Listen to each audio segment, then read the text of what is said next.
جس سے لوگ اس کے بعد بھی فائدہ اٹھاتے ہیں، وہ صدقہ.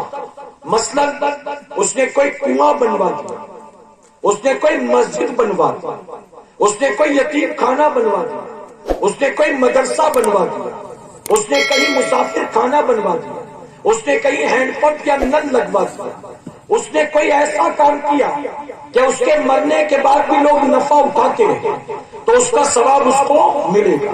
یہ پہلی چیز. دوسرا، حضور نے فرمایا وہ علم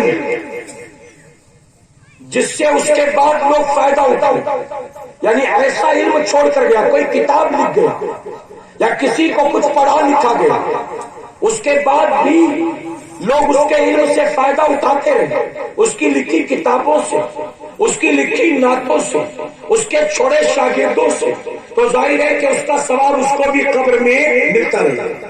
ایک حافظ نے اپنی پوری زندگی میں 10 بچوں کو حافظ بنا دیا. اب جب وہ 10 بچے قرآن پڑھیں گے، ان 10 کو اپنے پڑھنے کا ثواب ملے گا، اور ان کے ایک استاد کو ان 10 کا ثواب اللہ عطا فرمائے گا. پھر وہ بچے پوری زندگی 10 کو پڑھا گئے، اب 100 ہو گئے.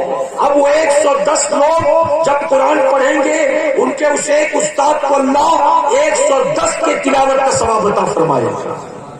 ارے بس سمجھ میں آتی. اور تیسری چیز میرے نبی نے کیا فرمایا؟ نیک اولاد. کہ اگر کوئی مرنے والا نیک اولاد چھوڑ گیا تو اولاد جب تک نیکی کرے گی اللہ ماں باپ کو بھی ثواب عطا فرمائے گا.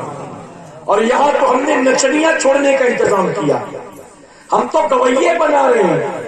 ہم تو دیکھتے ہیں کہ بیسٹ ڈانس کرنے والا کس کا بیٹا ہے. بتائیے غلط تو نہیں کہہ رہا ہوں؟ میرے پیارے آقا کے پیروانوں، ہم کیا چھوڑ کر جا رہے ہیں اپنے پیچھے؟ خود غور کر لیں. نچنیاں گویاں چھوڑ کر جاؤ گے، کیا بتاؤ قبر میں رحمت کا نزول ہوگا؟ اللہ قبر میں ٹھنڈی ہوائیں نازل کرے گا؟ کیا قبر میں درجات بلند ہوں گے؟ نہیں، بلکہ سن لو، اگر نیک اولاد چھوڑ کر جاؤ گے، نیکی جتنی کرے گی اللہ قبر میں تمہیں ثواب دے گا. اور اگر بری اولاد چھوڑ کر جاؤ گے، تمہارے مرنے کے بعد جتنی برائی کرے گا اس کی برائی کی وجہ سے قبر میں تمہیں بھی رونا پڑے گا. میرے نبی فرماتے ہیں، میں نے معراج کی رات آسمان پر ایک نورانی چہرے والے بزرگ کو دیکھا.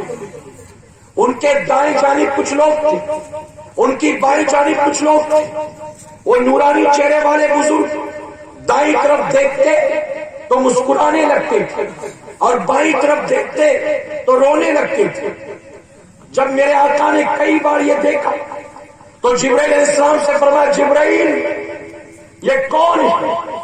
دائیں طرف دیکھ کر مسکراتے ہیں، بائیں طرف دیکھ کر روتے ہیں، کون؟ تو جبرائیل علیہ السلام نے کیا عرض کیا تھا جانتے ہو؟ عرض کیا، آقا یہ قیامت تک آنے والے انسانوں کے باپ آدم علیہ السلام، ان کی دائیں جانب ان کی نیک اولادیں اور بائیں جانب ان کی بری اولادیں. جب نیکوں کو دیکھتے ہیں تو مسکراتے ہیں اور بروں کو دیکھتے ہیں تو روتے ہیں. اور جانتے میرے نبی نے اسی موقع پر دعا کی تھی، اور وہ دعا کیا تھی؟ ہر اولاد غور کر لے، ہر ماں غور کر لے، ہر باپ غور کر لے. نبی نے کیا دعا کی تھی؟ نبی نے دعا کیا تھا، اللہ وہ اولاد نہ دے جو ماں باپ کو مرنے کے بعد رلایا کرے. یہاں تو خود ہی اولاد کو ہم ایسا بنا رہے ہیں. جب بتائیے ڈی جے بجتا ہے تو کون ناچتا ہے؟ ہمارے ہی تو نوجوان ناچتے ہیں. بلکہ مجھے تو شرم آتی میرے بھائی، اب تو ٹک ٹاک پر داڑھی والے بڈھے بھی ناچ رہے ہیں. سفید داڑھی والے بڈھے، پیر لگتا ہے قبر میں کسی لڑکی کے ساتھ ناچ رہا ہے. میں کہتا ہوں ظالم، تجھے ناچنا ہی تھا، کم سے کم نبی کی سنت کو چہرے سے نکال دیتا. بدبختی تیرا مقدر تھی تو پوری طرح سے جہنم کا ایندھن اپنے لیے جلاتا. لیکن داڑھی رکھ کر ناچ رہے، ہم اتنی ترقی کر گئے. یاد رکھو سنیو،